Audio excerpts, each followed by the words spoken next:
A couple of winters ago, this occurred. To put it mildly, I needed a reset after finalizing my divorce approximately 6 months ago. My then girlfriend Christina that we go on a getaway, somewhere peaceful, away from all the hubbub I'd been experiencing. I booked a week-long property on a lake in upstate New York without giving it much thought. After we found it, I found precisely what I was searching for at this location. Contemporary yet inviting home situated directly on the lake, encircled by forests, with a small number of neighboring residences strewn along the waterfront. A majority of them were vacant. The time of year for lakefront homes wasn't quite ideal, but I appreciated that. I simply desired to be in complete isolation from civilization. Even though the host wasn't going to be physically present, he did provide us with the usual urban information, including specific directions to the house and instructions on how to get the keys. That morning, we made our arrival. A little present was waiting for us on the front steps when we arrived. A small handwritten letter reading, "Enjoy your stay. Make sure to stay warm," was all that was included, with no return address. That was rather endearing. The parcel, however, contained an additional item, a little matchbox. Our first assumption was that it was a token of appreciation. Quite strange, but innocuous enough. The upstate residence, Christina joked, had always been a bit strange, and everyone laughed. That was the end of it. Our desires were fully satisfied over the following 2 days. Winter excursions through the snow, cozy beverages by the fire, and complete serenity. The snow has been falling continuously since we arrived, which is perhaps something I should mention. Little wind and fog prevented it from being classified as a blizzard, but there was still enough snow to give the impression of a virgin scene. Absolutely great. I suppose this would be an appropriate moment to outline the house's plan. Maybe even a little. Our master bedroom was located on the upper level, across from the bed. There were these enormous windows that looked out over the lake. It was a lovely touch that we could hear the snowfall from inside, so either the roof or the windows were very thin. In addition, there was a skylight inside, so we could drift off to sleep while gazing at the snowy sky. On the third night, I was startled awake by a noise that didn't quite reach midnight. Because of the snow and wind, it was hardly audible. Actually, it was the storm that caught my eye first. It was beginning to seem more like a blizzard outside, and the snowfall had intensified. Since I had gone to sleep, returning my attention to the sound, I realized its distinctiveness. In contrast to the organic noises one might expect to hear in the great outdoors, it had an artificial, almost mechanical quality. To avoid waking up Christina, I gingerly got out of bed and crossed the room. Something very unexpected caught my eye when I peered out the window. A winter vehicle, across the ice. It was going at a leisurely pace. To be sure, it's hardly the most out of the ordinary. It is common practice to ride snowmobiles on frozen lakes. It was so late that I was simply bewildered. Visibility was poor due to the heavier snowfall, but I could still make out the form. As I mentioned before, the motorist was proceeding with extreme caution, as if they were uncertain about the ice. And then, without warning, they ceased. As I observed, the individual got off and began to wave their hands in an apparent attempt to communicate a sense of anxiety. They appeared to be yelling, but I couldn't decipher a word they were saying. I was horrified to see that they were staring at our home. Were they aware that we were present? It just couldn't be done. They appeared to be in need of assistance. In any case, thus, I roused Christina and informed her of the situation. My next move was to get dressed, descend the stairs, and step out onto the deck. Coldness set in. Even with all the clothing I was donning, another shock hit me the second I opened the door. A lady was skating on the ice. Her cries for aid, along with her expressions of gratitude and the fact that someone is listening, gave it away that she had lost her small boy in the snowstorm. It was almost as if she were sobbing or on the verge of hysteria. My willingness to lend a hand was never in doubt. A child out there in that weather by themselves wouldn't have a chance. Instructing Christina to remain indoors, I laced my boots and headed for the lake. Some of the woman's features became clearer as I got closer to her. A heavy fur coat enveloped her, and a tight braid secured her hair. No one could possibly fall through the ice since it was so solid. I began to calm down after realizing that the small child could never have fallen through. Her story of him escaping from home and her search for him intensified as I drew nearer. That remark made me think. What I was hoping for was an explanation that she hadn't seen he had fallen from her snowmobile. My mind began to wander to the absurdity of the story itself. How on earth can you possibly miss your own child's snowmobile fall? The adrenaline must have messed with my head, because I hadn't considered that until that very moment. Her words caused me to stop dead in my tracks, and I was going to press her for further information.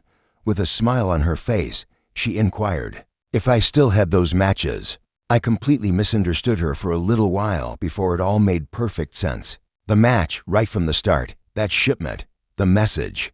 Nobody but her, not our host, had left it. In the blink of an eye, she retrieved a firearm from her coat. She asked for my phone and wallet, which I gladly handed over. It was all I could do. The entire exchange took place in just 30 seconds. She got back on her snowmobile and vanished into the snowstorm without saying a thing. I spun around to face the house and sprinted as fast as I could on the ice as she sped away, all the while yelling for Christina to contact the authorities. By the time I got back to the house, she had already called them. I shook so badly that I shook the room and shut the doors, half expecting to see the snowmobile circle back. I kept gazing outdoors. An hour after that, the police arrived. Any footprints the woman may have left behind had already been covered by the recent snowfall by that time. I was primarily furious, but Christina was absolutely nuts. Peace was my reason for coming here. Some optimism, though, lingered. I thought the cops would locate the woman's snowmobile abandoned elsewhere, as I couldn't fathom a dependable way for her to have gotten it onto the lake. It turns out I was incorrect, though. On the opposite side of the lake, an abandoned boat ramp was located after police conducted a search. They thought it was likely that she had traveled there. I demanded that they continue searching because I was irate, but all they said was what I knew already. They were largely helpless. With all that snow, they would never be able to uncover anything she may have left behind. I attempted to track my phone with Christina's assistance, but it had already gone offline by that time. The only silver lining was that the airborne host reimbursed the full amount. I couldn't understand how that woman could have known we were staying there, and why would she go to such extreme measures for a small heist? Even if he seemed sincere on the phone and verified that he was unaware of a welcome package, even without evidence, my suspicions that the host was involved remained unabated. I contacted Airborne about it, and they were as unhelpful as one would expect, even though I've always been a bit of a paranoid guy. For what seemed like an eternity following that, something about my ex-wife made me wonder if she was involved. Writing about this really irritates me. Her naive expression laughing at my expense is all I can think of. I've accepted the fact that it's highly improbable now, yet it still baffles me. I still don't get why someone would go to such extremes for a few pieces of plastic, unless they were completely insane and found terrible joy in it. During the height of summer, my family and I spent a few weeks at our lake cottage in Northern California with an attic. It boasts of floors in height. As kids, my sister and I would play in the attic like we were going camping, complete with sleeping bags. If it meant taking our pooch up there, we would. Looking down at the lake was made possible through a tiny window in the attic. Looking at people was always fun for us. Our attic sleeping bag antics came to a halt when we were both little too big to fit comfortably in there during our early teenage years. It was a bit sad looking back, but we all have to mature. My parents received the rest of our grandparents' furnishings when they passed away. We managed to find room for the larger pieces of furniture in one room, but the attic became overrun with the smaller pieces that were passed down from generation to generation, since it was all that remained. Of my grandparents, my parents were too sad to part with any of it. It was a mixed bag of emotions putting all of my grandparents' belongings up there, but it was comforting to know that some of their most treasured possessions were keeping a watchful eye on us. That entire time felt like the end of my childhood, and I have a feeling my sister would feel the same way. My parents' jobs and my academic obligations made it more difficult for my family to visit the lake cottage as we became older.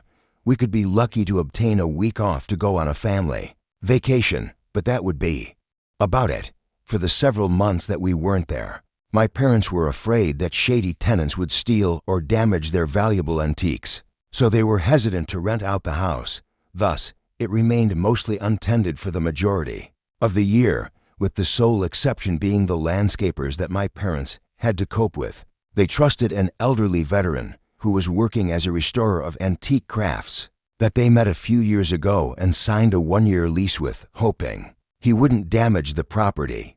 A little, deformed man with white hair and a scruffy, greasy beard, he stood out. We were all taken aback by his peculiar appearance and his equally unsettling voice. However, the guy's military past provided a common ground for my dad and him.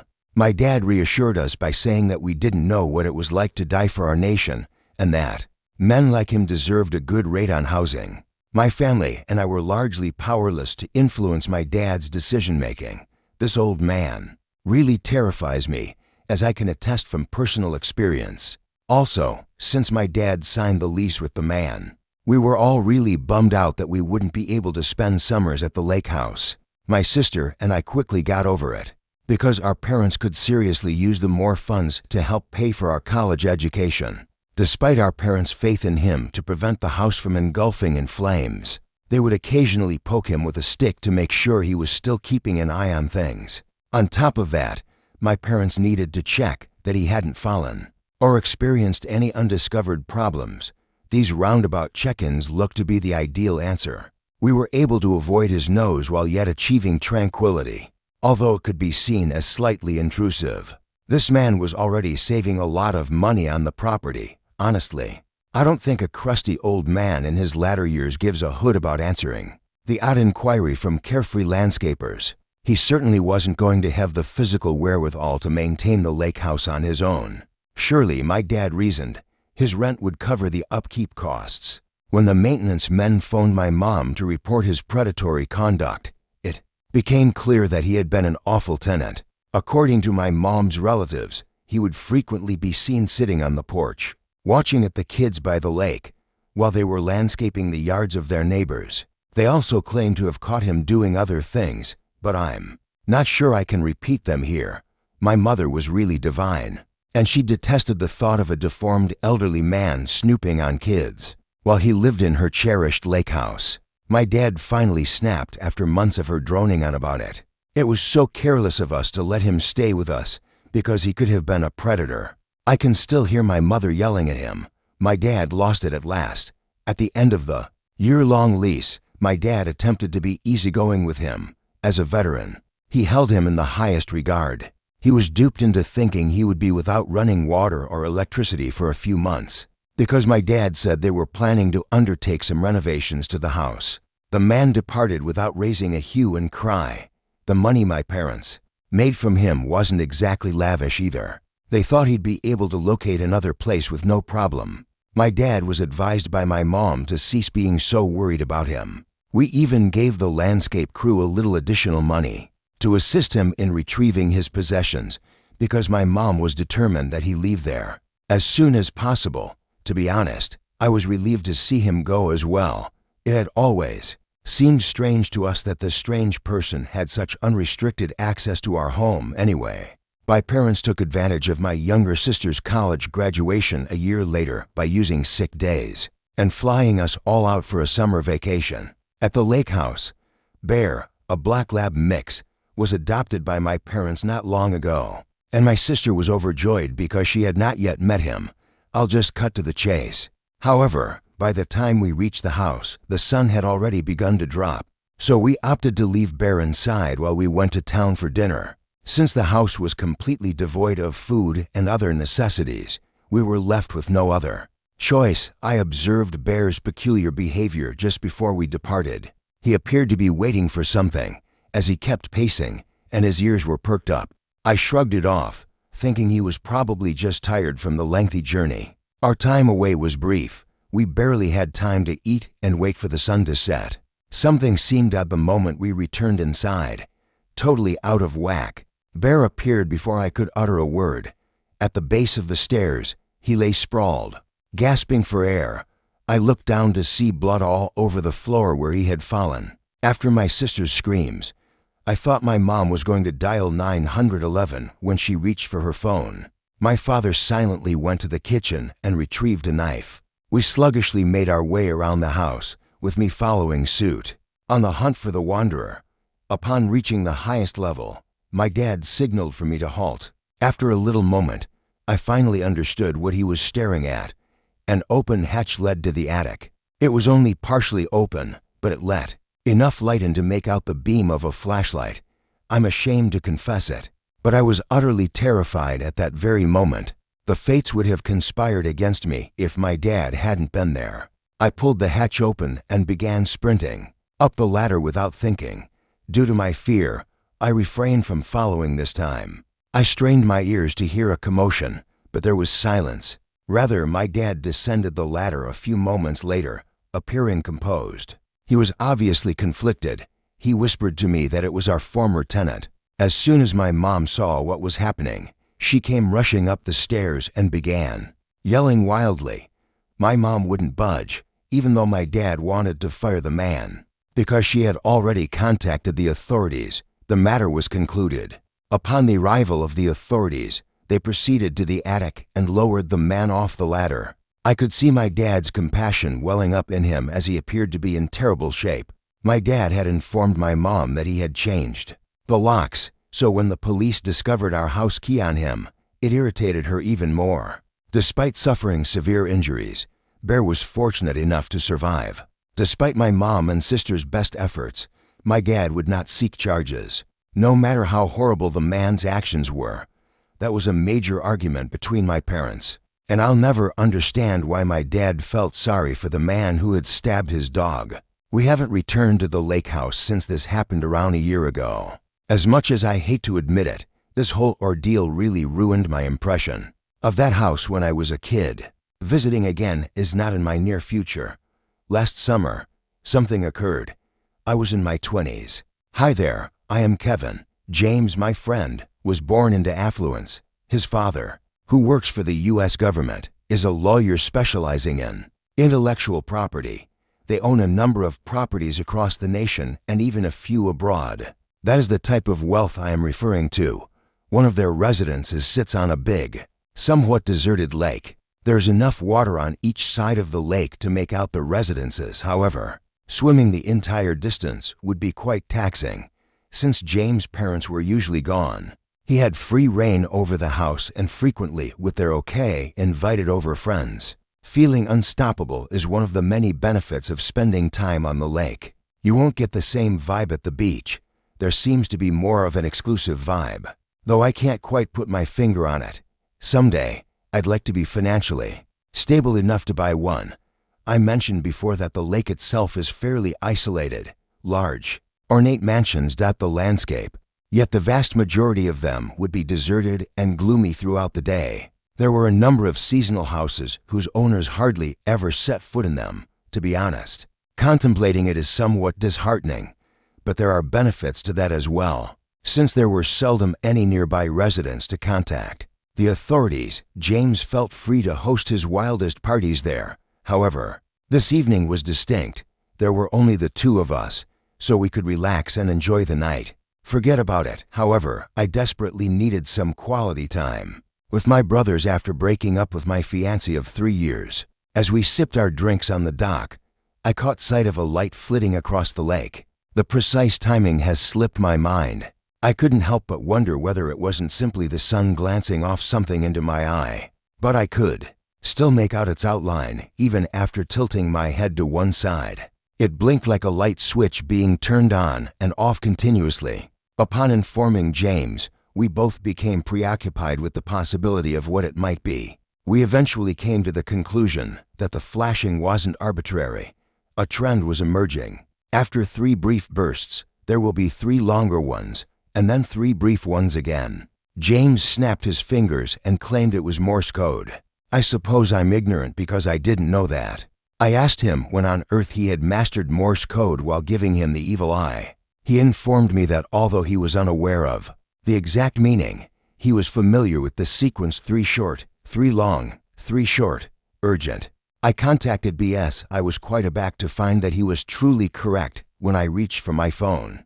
For what it's worth, I'm not usually interested in specialized information anyhow, so I could be completely ignorant about that. After a minute or two of flashing in the same pattern, it suddenly stopped. Throughout, the two of us had merely gazed at it. My mind was completely blank. Someone might have been in danger, but it could also have been a prank.